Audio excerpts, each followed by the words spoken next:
Hello viewers, स्वागत है new episode में जहाँ ये रिश्ता क्या कहलाता में आ गया है बहुत बड़ा ट्विस्ट। इधर दिखाया गया कि जब मायरा अपनी प्राइज़ को लेने जाती है तो उसे पता चलता है कि अबीरा उस प्राइज़ को ले गई है। वो कह देते हैं कि आपके साथ जो आए थे वो ले गए। तब फिर अबीरा वहाँ कुछ नहीं बोलती है और इधर पापा को ढूंढने आ जाती है। फिर जब अरमान के पास आती है तो अरमान कहता है तुम्हारा प्राइज़ कहाँ है। तो फिर मायरा कहती है ओह पापा, प्राइज़ का क्या, हमें जीतना ज़रूरी था। ऐसे भी फ़र्स्ट करने के बाद कौन नहीं जानता मुझे कि मैंने फ़र्स्ट किया। प्राइज़ तो बस ऐसे ही नाम के लिए है। और वो बहुत खुश हो जाती है और कहती है कि अब हम माउंट आबू जा सकते हैं। तो यहाँ पे अरमान बहुत खुश हो जाता है अपनी बेटी के लिए और बोलता है कि तुम जो कहोगी वही। तो वो बोलती है कि मुझे कचौरियाँ खानी हैं। तो वो बोलता है कि ठीक है, अच्छा मैं तुम्हारे लिए कचौरियाँ लेके आ रहा हूँ। और इधर जो गीतांजलि होती है वो भी कहती है कि मैं चाय लेके आती हूँ। इधर अबीरा जो होती है वो पूरा मायरो को ढूंढती है, सोचती है कि मिल जाएगी तो उसे मैं ये उसका प्राइज़ वापस लौटाऊंगी, लेकिन नहीं मिलती है। तभी फिर उसे अपने आप में गुस्सा आने लगता है कि कैसे वो मायरा को खो चुकी है। अंजुमन भी खोजता है तो नहीं पाता और आके बोल देता है कि मायरा कहीं नहीं मिली। तब यहाँ पे अब अपने आप से बहुत खींच होने लगता है अबीरा को और वो ज़ोर ज़ोर से चिल्लाने लगती है कि फिर से तूने एक बार एक बच्ची को खो दिया, तुमने एक परिवार को अपने बच्चे से दूर कर दिया। तुम हो ही इसी लायक, इसलिए तुम्हारे से भगवान ने तुम्हारी बेटी को छीन लिया 7 साल पहले। अब ये बात सुनते ही अंशुमन शौक हो जाता है, क्योंकि उसे पता नहीं था कि अबीरा की एक बेटी है। और वो बोलते ही बोलते सारा कुछ बोलने लगती है कि तुम्हारे पति को 7 साल पहले तुम्हें छोड़ के जाना पड़ा, तुम्हारी गलती की वजह से, हमेशा तुम्हारी गलती होती है। तुम एक बच्ची भी नहीं रख सकती हो, तो तुम्हारे साथ जो होता है अच्छे होता है। गलती एक बार होती है लेकिन तुम बार बार वही गलती करती हो, इसलिए तुम्हारे साथ ऐसा होता है। और वो खुद में बहुत रोने लगती है। उसे इतना गुस्सा आता है अपने आप पे कि वो बोलते जाती है और खुद पे रोते जाती है। अब ये चीज़ देख के अंशुमन को बहुत बुरा लगता है। उसका जो दुख होता है उसे देख के उसको भी रोना आने लगता है। इधर दिखाया जाता है कि जो गीतांजलि होती है वो खुश होती है और तीनों साथ में निकल रहे होते हैं। तभी गीतांजलि कहती है कि अच्छा ठीक है, मैं चाय लेके आ रही हूँ। इसी बीच मायरा जो होती है वो अपने पापा को एक hot and cool compressor gift करती है और कहती है हैप्पी फादर्स डे पापा, आप मेरे लिए बहुत अच्छे हो, आप मेरा कितना ख्याल रखते हो, इसलिए मैंने आपके लिए लिया। और इधर दादी सा जो होती है वो अबीरा को फ़ोन लगाती है कि अभी तक लड़की नहीं मिली है, बच्ची। तभी वो देखता है कि सामने अबीरा और अरमान है खड़े और वो दोनों बात कर रहे हैं। तो वो देखते ही शौक हो जाती है कि ये बच्ची तो मायरा है। और वो अरमान को पापा बोल रही है, मतलब यही पूकी है, हमारी पूकी है। अब वो ध्यान से सुनने लगती है, उनको बहुत बड़ा सदमा लगता है। इधर देखती है कि वो बहुत ही प्यार से अरमान मायरा को गले लगा रहा है और कह रहा है कि बच्चा, आपके लिए मैं कुछ भी कर सकता हूँ, मैं अभी आपकी पसंद की कचौड़ियाँ लेके आ रहा हूँ। अब जो दादी सा होती है पूरी तरह से कंफर्म हो जाती है और कहती है कि यही पुकी हमारी मायरा है, यही जो मायरा है वो हमारी पुकी है। इतनी बड़ी राज अरमान ने हमसे छुपा के रखा है, हम जिसके लिए परेशान हैं, और वो उस बच्ची को पाने के बाद खुद में रह रहा है, हमें बताया तक ज़रूरी नहीं समझा। अबीरा को ये बात कितना बुरा लगेगा और वो सोच में ही पड़ी होती है, लेकिन उससे कुछ बोला नहीं जाता। उनकी हिम्मत नहीं होती है कि वो अरमान के सामने आ जाए। फिर देखती है कि वहाँ गीतांजलि भी आ जाती है और उन तीनों को साथ में देखती है। तब उसे पुरानी बात याद आ जाती है कि मायरा ने उससे कहा था कि वो केवल गीतू के हाथ से खाती है। तो अबीरा ने पूछा था गीतू कौन है, तो वो बता देती है मेरी मम्मी है। लेकिन दादी साहब को लगता है कि ऐसा नहीं हो सकता है कि अरमान दूसरी शादी कर सकता है, लेकिन ये लड़की है कौन। और यहाँ पे अबीरा जो होती है वो बहुत परेशान होती है। उसे अंशुमन जो होता है उसे संभालने की कोशिश करता है, लेकिन अबीरा बहुत ही नर्वस होती है, बहुत ही टूटी होती है। फिर वो चेयर में बैठना चाहती है तो अंशुमन उसके लिए चेयर ला देता है। वहाँ पे एक पिलर भी गिरने वाला होता है अबीरा के ऊपर, लेकिन अंशुमन बचा लेता है और उसकी केयर करता है। इधर दादी सास जब देखती है सारा कुछ तो बहुत ही हैरान होती है कि मैं ये क्या देख रही हूँ। उसके बाद अरमान कहता है कि अब मैं जल्द से जल्द यहाँ से जाना चाहता हूँ। फिर वहाँ पे जो गीतांजलि होती है वो उससे पूछती है कि अच्छा मुझे आपने ये नहीं बताया कि आप उदयपुर से इतना नफ़रत क्यों करते हैं। तब वो बता देता है अरमान कि ऐसे ही बस मुझे यहाँ नहीं रहना अच्छा लगता है। और फिर ये बात दादी को भी याद होने लगता है, दादी साहब को, कि मायरा ने कहा था कि उसके पापा को उदयपुर नहीं पसंद है। तो अब पूरे तरह से फाइनल हो जाता है उसे कि यही हमारी पुकी है। अब वो बहुत टूट चुकी होती है। फिर अपने आँखों के सामने देखती है कि गीतांजलि, मायरा और अरमान वहाँ से निकल जाते हैं माउंट आबू के लिए। तभी वहाँ पे अबीरा आ जाती है और कहती है दादी साहब कहाँ खोए हुए हैं। तो वो देखती है तो पूरा हैरान हो जाती है। फिर कहती है लड़की मिल गई। तो कौन लड़की मिल गई? तो फिर वो बता देती हैं कि मायरा मिल गई और वो अपने पापा मम्मी के पास थी, तुम चिंता मत करो। अब यहाँ दादी साहब बात को छुपाने लगती है, लेकिन अबीरा बहुत खुश हो जाती है। वो कहती है अच्छा हुआ, मैं तब से उसे ढूंढ ढूंढ के परेशान थी, फाइनली वो अपने पापा के पास पहुँच गई, नहीं तो मैं अपने आप को बहुत ही गलत समझ रही थी। तो फिर यहाँ पे देखती है कि दादी साहब अबीरा से भी बात कर रही होती है। विद्या भी आ जाती है, लेकिन उनकी नज़र सिर्फ अरमान की तरफ होती है कि अरमान गाड़ी में बैठ के मायरा और उसकी गीतांजलि के साथ जा रहा है। अब वो इस सच को बता भी नहीं सकती है, बहुत ही डरी होती है, उनके समझ में कुछ नहीं आता है। बस यही सोचती है कि अरमान इतना जल्दी सब कुछ कैसे भूल सकता है और वो इस तरह मूव ऑन कैसे कर सकता है। और यहाँ पे ये लोग माउंट आबू के लिए निकल जाते हैं। फिर यहाँ पे विद्या जो होती है वो कहती है कि तुम्हारे हाथ में ये प्राइज़, तो वो बताती है अबीरा कि हाँ मैं ये प्राइज़ उस लड़की को उस बच्ची को देना चाहती थी, लेकिन वो मुझे मिली ही नहीं। ठीक है, कभी फिर दे दूँगी। ऐसे भी वो बच्ची बहुत प्यारी थी, कितने कम समय के लिए हमसे मिली थी, लेकिन बहुत ही अपनापन लगता था। और इधर दिखाया जाता है पोदार हाउस में कि जो अंशुमन होता है वो घर आता है। तो फिर यहाँ पे जो संजय फूफा होते हैं वो क्रिश को कहते हैं सॉरी बोलने के लिए। तो फिर क्रिश तो पहले अड़ी हो जाता है, नहीं बोलता है, लेकिन फिर फूफा से समझाते हैं और तानिया भी कुछ बोलती है, तब क्रिश उनसे सॉरी बोल देता है। उसके बाद यहाँ पे उनका कुछ कॉल आ जाता है तो वो बात करने लगते हैं। और यहाँ पे जब वो साइन करने लगते हैं तभी उसे अबीरा की याद आ जाती है और वो कहते हैं कि अबीरा ठीक नहीं है। तो सब शौक हो जाते हैं और कहने लगते हैं क्या हुआ अबीरा को। तो फिर अंशुमन कहते हैं कि नहीं ऐसी कोई बात नहीं है, बस मैं कह रहा हूँ कि अबीरा ठीक नहीं है, वो बहुत अच्छी है क्योंकि उन लोगों ने फेयर फेस्टिवल जीत लिया है। तो यहाँ पे सब खुश हो जाते हैं, जिससे क्रिश को अच्छा नहीं लगता है क्योंकि काजल कह देती है कि मैं अभी मिठाई लेके आती हूँ। तो क्रिश कहता है कि आप हमारे ये जो बॉन्ड पेपर साइन हो रहा है, जो हमें ये जो दूसरा अपॉर्चुनिटी मिल रहा है, उसके लिए तो आप नहीं खिला रही हैं कुछ भी हमारे पार्टनरशिप के लिए मिठाई, और दूसरी खुशी के लिए खिला रही हैं। तो फिर काजल कहती है ऐसी कोई बात नहीं है, मैं लेके आती हूँ। और यहाँ पे जो ग्रुप फ़ोटो होता है, फैमिली फ़ोटो, उस पर जब वो देखता है कि अरमान अबीरा सबकी फ़ोटो होती है तो अंशुमन को अच्छा नहीं लगता है, तो वो फिर फ़ोन कॉल करने के लिए वहाँ से निकल जाता है। और इधर जो तीनों होते हैं वो घर आ जाते हैं, अबीरा, विद्या और दादी सा, और वो बहुत खुश होते हैं। यहाँ पे विद्या जो होती है वो कहने लगती है कि मैं आज बहुत सारे आइटम खाने में बनाऊंगी। तो फिर अबीरा कहती है कि ठंड रखिए, आप इतने सारे आइटम बनाएंगी कैसे, आप तो केवल टिंडे की सब्ज़ी बनाती हैं। तो वो फिर मजाक को समझ जाती है, कहती है मजाक मत उड़ाओ। तभी वहाँ पे फ़ोन आ जाता है अबीरा के लिए कि एक क्लाइंट है जो कुछ केस देना चाह रहा है। तो वो कहती है कि मुझे अभी जाना पड़ेगा, मुझे एक केस मिला है। तो फिर विद्या कहती है बेटा अभी अभी तो हमने सक्सेस पाई है, इसे सेलिब्रेट किए बिना तुम जाओगी। तो फिर अबीरा कह देती है देख हमारे लिए काम ज़रूरी है, आप दोनों जैसे खुश हैं वैसे मेरी एक और माँ है जो ऊपर में है, और उन्हें भी तो खुश करना ज़रूरी है।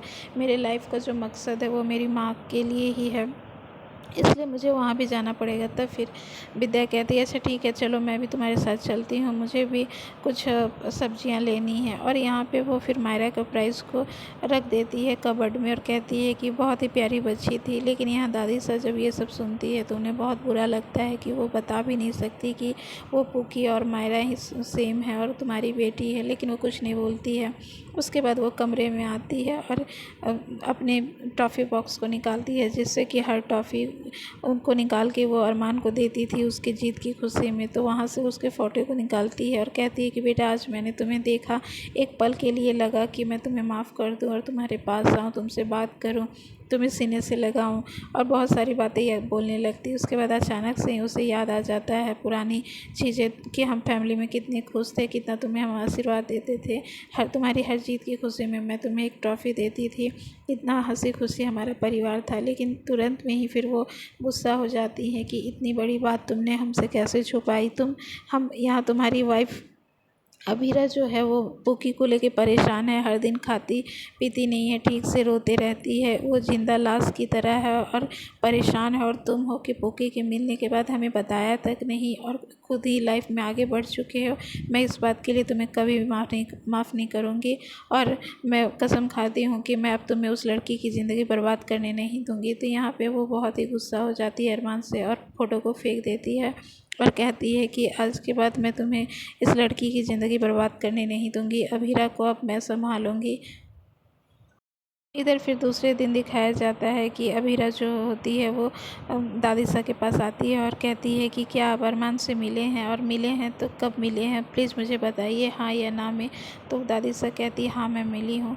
तो ये फिर सच बताने वाली होती है उससे पहले दिखाया जाता है कि दादी सा अरमान की हरकतों से बहुत नाराज़ होती है, इसलिए वो फिर फ़ोटो को फेंक के बाहर आ जाती है और कहती है कि मैं अब कोई भी गलत नहीं होने दूंगी। और इधर दिखाया जाता है कि पोदार हाउस में नेटवर्क नहीं मिलने के कारण अरमान अंशुमन जो होता है वो दूसरी तरफ आ जाता है अभीरा और अरमान के कमरे में। वहाँ पे देखता है कि बहुत ही अंधेरा है और सारी चीज़ें कवर की हुई हैं। तो वो सोचने लगता है कि ये किसका कमरा है जो इतना गंदा और सभी चीज़ों से कवर है, बहुत यहाँ तो रोशनी भी नहीं है। तभी वो कबर्ड एक खोलता है, उसमें से अभीरा का एक कार्ड देखता है जिसमें कि अभीरा शर्मा लिखा होता है और एडवोकेट का कार्ड होता है।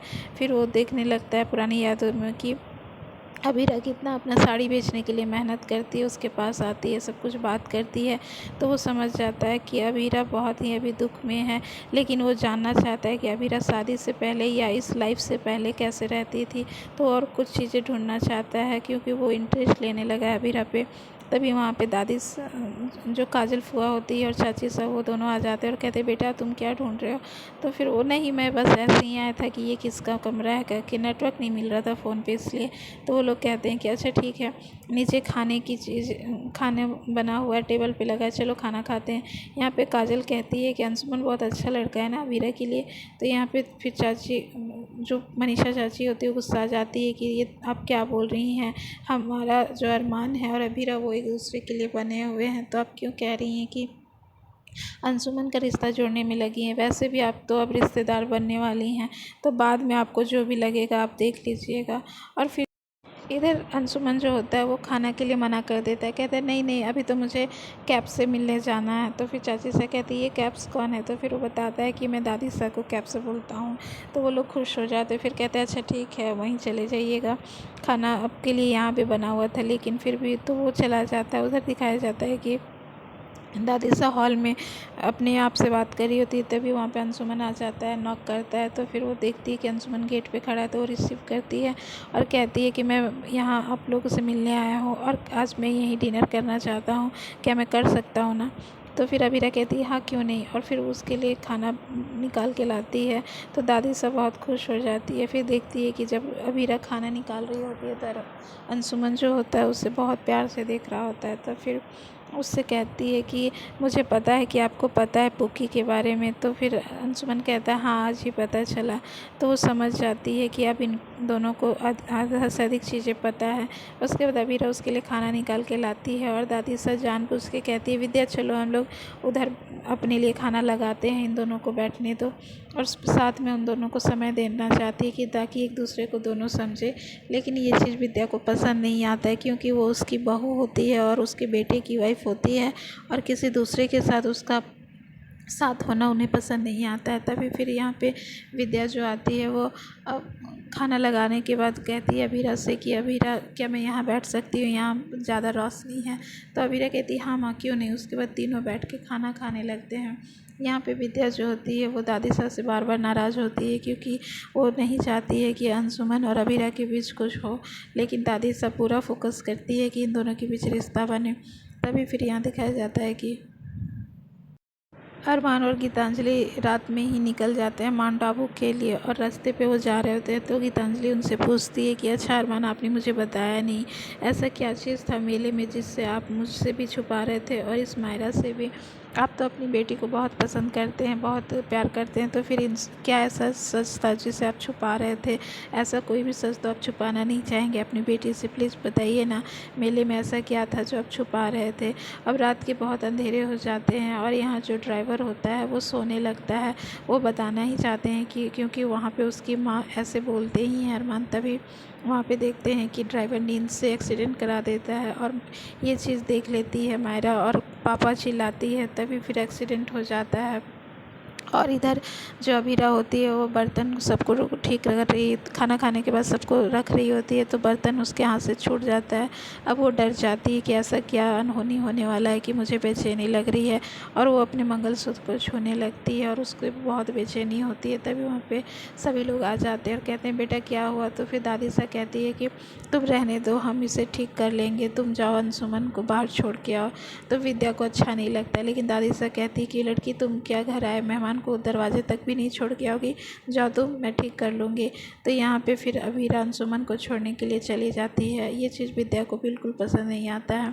उसके बाद फिर गेट में छोड़ने जाती है, तभी वहाँ पे जो अंशुमन होता है वो कहता है अबीरा से कि हम दोनों अब दोस्त हैं, और दोस्त किसी से कोई बात नहीं छुपाते हैं, चाहे कितने भी दुख में क्यों ना हो, इसलिए मैं उम्मीद करूँगा कि आप अपनी दोस्ती निभाएंगे। तो अबीरा कहती है अच्छा ठीक है, मैं पूरी कोशिश करूँगी। उसके बाद वो दरवाज़ा बंद कर देती है। तभी यहाँ पे फिर दादी सा को विद्या सुनाने लगती है कि मैं देख रही हूँ आप क्या चाह रही है, आप जानबूझ के अबीरा को अंशुमन के रिश्ते में जोड़ रही हैं, आप आखिर ऐसा चाहती क्यों हैं। तो फिर जब अबीरा ये बात सुन लेती है तो कहती है क्या ये सब क्या चल रहा है। तो कहती है हाँ अबीरा, दादी सा तुम्हें बार बार अंशुमन के पास भेज रही है ताकि तुम और अंशुमन एक हो जाओ और तुम दोनों की शादी हो जाए। अब यहाँ पे अबीरा को गुस्सा आ जाता है, वो बोलती है आप ऐसा कैसे बोल सकते हैं। तो फिर यहाँ पे दादी साहब को पुरानी बातें याद होती है कि वो कैसे मेले में देखी थी कि अरमान गीतांजलि और मायरा के साथ बहुत खुश था, उस एक पल के लिए भी अबीरा को याद नहीं किया। तब फिर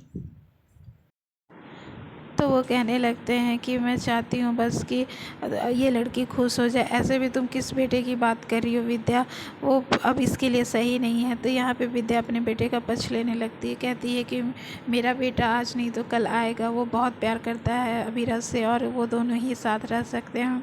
तो यहाँ पे दादी सा कहती है तुम अपने बेटे के पक्ष में बोल रही हो, ये सब कुछ नहीं होगा, और वो डाइवोर्स पेपर्स ला के दे देती है अबीरा को और कहती है कि तुम इसमें साइन करो क्योंकि वो मूव ऑन कर चुका है। तो ये बार बार जब बोलती हैं तो दादी सा की बातों से शक होने लगता है अबीरा को, और वो बोलती हैं कि मैं ये साइन नहीं कर सकती। तो फिर दादी साहब कहती है कि तुम क्यों नहीं साइन करोगी, तुम अकेले ये रिश्ता कितना दिन ढोओगी, वो आगे मूव ऑन कर चुका है, मैंने उसे देखा है, वो बहुत खुश है। तब ये चीज़ जब सुनती है अबीरा तो रुक जाती है और कहती है कि आपने देखा है, आप बताइए आप मिले अरमान से। और वो बार बार कहने लगती है जिससे कि कहती है कि या हाँ और ना में जवाब दीजिए दादी साहब। फिर दादी साहब कहती है हाँ मैंने उसे देखा है, वो मेले में आया हुआ था। अब यहाँ अबीरा को भी कंफर्म हो जाता है और विद्या को भी, क्योंकि डांस करते वक्त और कभी कभी जब अरमान उससे मिलता था तो उसे फील होता था, और विद्या भी एक दो बार अरमान से मिली थी जब उसके चप्पल खुल गए थे और उसने आशीर्वाद दिया था। तो दोनों को कंफर्म हो जाता है कि जो हमने फील किया था वो सच है। अबीरा भी जो रुमाल लेती है वो अरमान का ही था। तो अब ये दोनों कंफर्म हो जाते हैं, और यहाँ पे दादी सब पूरी कोशिश करती है कि अब वो डाइवोर्स दे दे, क्योंकि जिन आँखों से उन्होंने देखा था अरमान को खुश रहते हुए और अबीरा इधर इतनी जिंदा लाश की तरह पड़ी हुई है, तो उन्हें बहुत दुख हो रहा था। सब चीज़ सोचने के बाद वो चाह रही हैं कि अबीरा अब अरमान को डाइवोर्स दे दे। और इधर एक्सीडेंट के बाद अरमान जो होता है वो कार के नीचे गिरा होता है, उसका पैर जो होता है वो कार में फंस जाता है, और जो मायरा होती है वो दूर जाके गिरी पड़ी होती है। अब वो मायरा से कहता है बेटा तुम चिंता मत करो, मैं तुम्हें बचाने आ रहा हूँ। लेकिन यहाँ मायरा अरमान से कहती है पापा आप चिंता मत करिए, मैं आपको बचाने आ रही हूँ। तो दोनों एक दूसरे की केयर करते हैं। तभी वो कहती है गीतू आंटी कहाँ है, मुझे वो नहीं दिख रही है। फिर उधर से गाड़ी आ रहा होता है तो अरमान कहता है बेटा तुम इधर मत आना, कार आ रहा है, प्लीज़ गाड़ी आ रही है मत आओ इधर। लेकिन वो देखती है बहुत बड़ी लाइट आ रही है, तब फिर वो आँख उसका ओझल होने लगता है। तभी वहाँ पे गीतांजलि आके उसे बचाती है, लेकिन दोनों टकरा के गिर जाते हैं। जो मायरा होती है वो एक बहुत बड़े पत्थर से टकरा जाती है, और इधर गीतांजलि भी रोड पे गिर जाती है तो उसके भी सर में बहुत चोट आता है। सभी लोग इधर बेहोश हो जाते हैं, केवल अरमान होश में होता है, लेकिन उसकी जो पैर है वो फंसी होती है गाड़ी में। और आने वाले एपिसोड में यही दिखाया जा रहा है कि दोनों हॉस्पिटल में सीरियस है, और वहाँ पे अब मायरा जो है वो कह रही है कि आप गीतू को माँ बना दीजिए मेरी। तो आने वाला एपिसोड अब बहुत इंटरेस्टिंग हो गया, जहाँ पे अब अबीरा ने भी फाइनल कर लिया है कि वो अरमान को डाइवोर्स देगी। तो क्या अब ये हो पाएगा, तो जुड़े रहिए हमारे पेज में नई अपडेट के लिए। Thank you.